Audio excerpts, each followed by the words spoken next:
Please subscribe Tito Manny Vlog.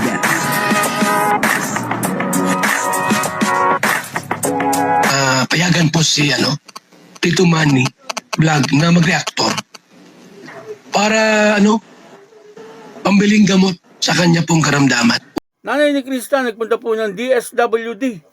Kasi meron pong konting problema etong si Krista. Kasi minor de edad nga daw po etong si Krista, Kaya si mother, ni Krista ay may lalakarin dito sa DSWD.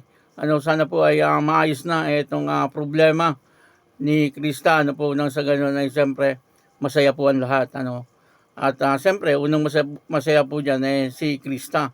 Papanoorin po natin yung video at alamin po natin kung ano po itong problema na inaayos ni nanay ni Krista dito po sa DSWD. At siyempre bibigyan po natin ng konting reaksyon. Pero bago po yan, muna po bumabati sa inyong lahat ng magandang umaga, magandang tanghali at magandang gabi sa inyong lahat mga kapatid. Saan man kayo ng panig ng mundo naroon ngayon ay mag-iingat kayo palagi at pagpalain kayo ng ating Panginoon. Maraming salamat din po sa patuloy na tumatangkilik sa aking YouTube channel at nanonood sa aking video reaction. Patuloy lang po natin suportahan sila Kuya Bal Santos Matubang, Kalinga Prab, Ated na Vlog, Junk Napia at yung mga kasamahan ko pong reactor sa loob ng Kalingap. Ganun din po yung mga charity vlogger na Kalinga partner. Ito po yung video na kung saan ang nanay ni Krista ay nagpunta po ng DSWD. Kasi minor de edad nga daw po itong si Krista, Kaya etong nanay ni Krista ay may aayusin dito po sa DSWD. Panoorin po natin yung video, alamin po natin kung ano po itong naging problema ni Krista. Ang kabuuan po ng bidyong ito ay makapanood po natin sa YouTube channel ni Kalingap Tata. Ayun portahan po natin Kalingap Tata, isang napakagaling na charity vlogger. Ito po yung video, panoorin po natin. Dapat dumanat, inunotaryuhan ito. Ito lang, sworn statement lang niya na siya ay pumapayag. Hindi, magdan tayo ngayon din sa dito sa base dito. Kahapon SWD, sabi mo sa amin. mag-agi na lang Tapos kamo. kung sabi, Tapos pagdating dun sa si na ang guardian. Sa kasya ko. Dapat po. Sila, kasama ko sa Maraming guardian. Opo, ang importante po, yung sworn statement ng mother. Search ko.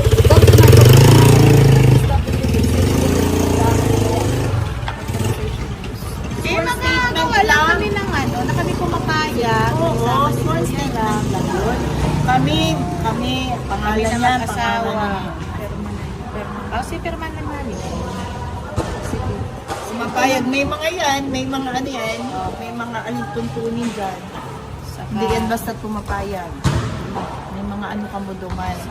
May mga kadahilanan na kailangan may mga mang kamukayan. May mga agreement mga kamukayan. Papayag na pumapayag ka mo sa kadahilanan. Pagkatapos, kailangan ay araw ka ini ang agit ko. Dahil sa papaibawang ko yan, sa pangangalaga ninda ay maging araw ka ini. Sige po. Salamat po na. Sige po, Kapitan. Salamat po. Siya po lang kapitan ay. Oo.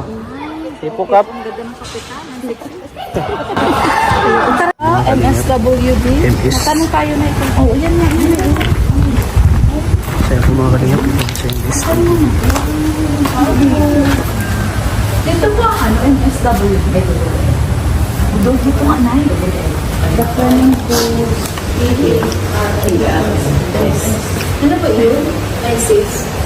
Planning po. Natanong kami kung ano yung kailangan namin gawin doon sa kasi yung anak ko, isasama kasi sa travel niya yung Kalimatan sa temple. Ay ngayon kukuha kami ng pera ng Wisconsin. Magkano dito. Para travel ko, pagkintang ko uwi. So, kailangan ang authority. Kung ano pa po mga ibang referrals, may sinutinaan ko. Sige. Excuse me.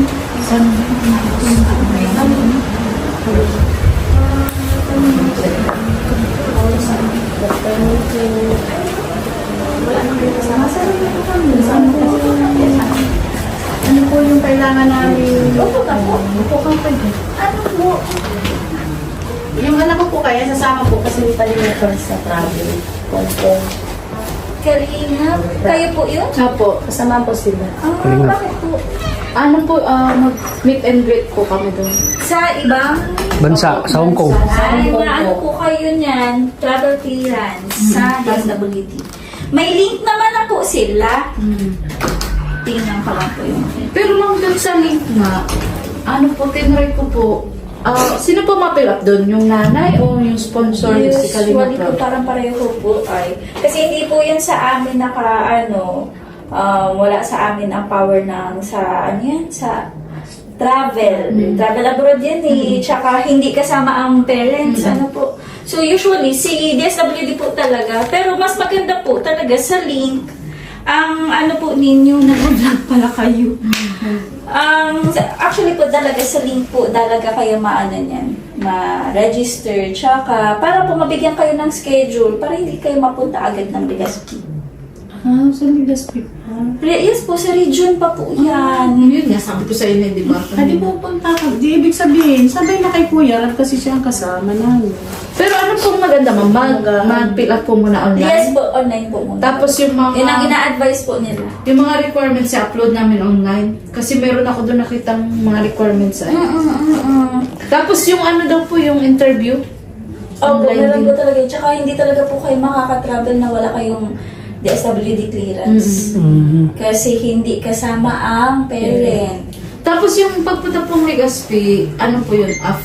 Saka na po siguro namin. kamo pag binigyan na po kayo ng schedule, rate lang po. Mas maigi po siguro tuloy. Tanungin natin sa mismong taas. Regarding po doon. Parang meet and greet daw papunta sa ibang bansa. Siguro mag-apply na lang siguro. Mag-apply na lang po doon kasi kung may additional requirements, ilalagay na lang po yun. Bigyan mo na lang siya ng copy ng instruction na inasal ko sa system natin. Apa. Yung link na lang po. Ano, ma'am? Apo. Okay. Thank you so much, ma'am. Apo, sige po. Bye po. Thank you po. So yan po mga kalingap, malinaw po. Okay lang po ba sa inyo? Kanina ko kaya po isi-send. Ay, lang po.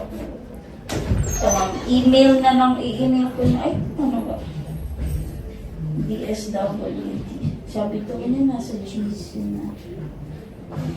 Para may send ko po, baka same po ba ang link na pinagre-registeran ko ninyo? Siguro po kasi binigyan po ako ng flyers. Okay. Binigyan Bigyan na po. po kayo. So, doon na po talaga. So, kung sino naman daw po baga si applicant, halimbawa kayo po yung mga sponsor, kayo po yung mag-a-apply doon. Sarap Ilang po talaga. po ba yung bata? 16. Ay, 15. Ano ba lang po kayo? Sa poblasyon naman. Okay. So, matagal na, kasi syempre matagal naman na po kayo magkakakilala. So, okay naman po, safe naman po, Okay naman. kampante ka naman po na ipaano po sa kanila yung anak ninyo. Kasi meron kami dito mga cases na na-encounter din po namin na syempre gusto namin safe yung, may consent and safe yung bata. Lalo na po, di naman siguro kayo magkakamag-anak. Ano po, syempre, yun naman din po yung inaano namin. Kasi kami pa rin Ma'am, about po pala doon sa consent. Ano po yun? Handwritten lang ni mother? O Ando na daw po baga sa lahat sa ano. sa link? Yun ang ata yung affidavit na eh. Dito ba may natutuhan din po tayo, no, na talagang kailangan po pala ng mga requirements din talaga, no. Hindi po basta-basta pala makakapag-travel ang minor de edad kapag hindi po kasama ang magulang. Ano po, kailangan ay hangga't maaari pala ay kasama po ang magulang, ano, para sa ganoon ay wala na pong mga papeles na nilalakad, ano po. At dito nga ay nagpunta po sila ng DSWD, ano, upang malaman po nila kung ano po yung dapat nilang gawin. At ang isa pong problema dito ay kailangan ay pumunta pa po ng Legazpi. Ano, yung pong mga magulang ni Krista, yung may mga abala din ng konti. Pero yan po ay maayos naman. Ano, siyempre, malapit na pumunta ng Hong Kong etong sila Krista. Ano, yan po ang abangan natin. Ano po, at sana ay maayos na po kagad, no, yung kung ano po yung mga kailangan ni Krista, no, sa pag-travel papunta ng Hong Kong ay sana ay lakad na po kaagad, ano. Nang sa ganoon, siyempre, pag oras na ng kanilang pag-alis ay kompleto na po ang mga papeles ni Krista, ano. Nakakatuwa naman, ano, Kasi nandiyan po si Kalingap Tata at saka si Maria Ligaya Vlog na talagang nandun po na ina-assist nila si nanay, ano, kumbaga ay talagang sinasamahan po nila etong si nanay, ano, kung ano po ang dapat gawin. Ano po, at porsigido naman po ang nanay ni Krista. Ano po, kasi kung kasama lang po siguro etong nanay ni Krista at tatay ni Krista ay wala na pong abala. Ano, kumbaga ay tuloy-tuloy na. Pero sa pagkakaalam ko ganoon, ano po, kaya lang ay hindi po yata makakasama etong nanay at tatay ni Krista. Kaya kailangan po ay meron pong pahintulot ng magulang. Ano po, at ini-interview nga po nung DSWD, ano, kung maayos naman daw po yung magiging kasama ni Krista, ano po, papunta ng Hong Kong. Kasi nga, etong si Krista ay wala pa sa tamang edad, ano, kumbaga, ay minor de edad pa. Ano po, kaya yun, ano, yun po ang nilalakad ni nanay, ano, sa DSWD. Mga papeles na gagamitin ni Krista, ano, doon po sa pag-travel papunta ng Hong Kong. Ayun, no, abangan po natin yan, ha. Ano po, at patuloy na po natin suportahan, ano po, etong Mi Chris, ano po, at siyempre, yung mga iba pang love team, ano po, suportahan po natin lahat. At yung mga beneficiary, ano, yung mga binablog ni Kalinga Prab, ni Kuya Bal, ano po, at ng mga iba pang mga charity vlogger, ay suportahan po natin. Na maraming salamat po sa inyo lahat. At ako po si Tito Manny Vlog na nagsasabing God bless you all. Diyos mabalos.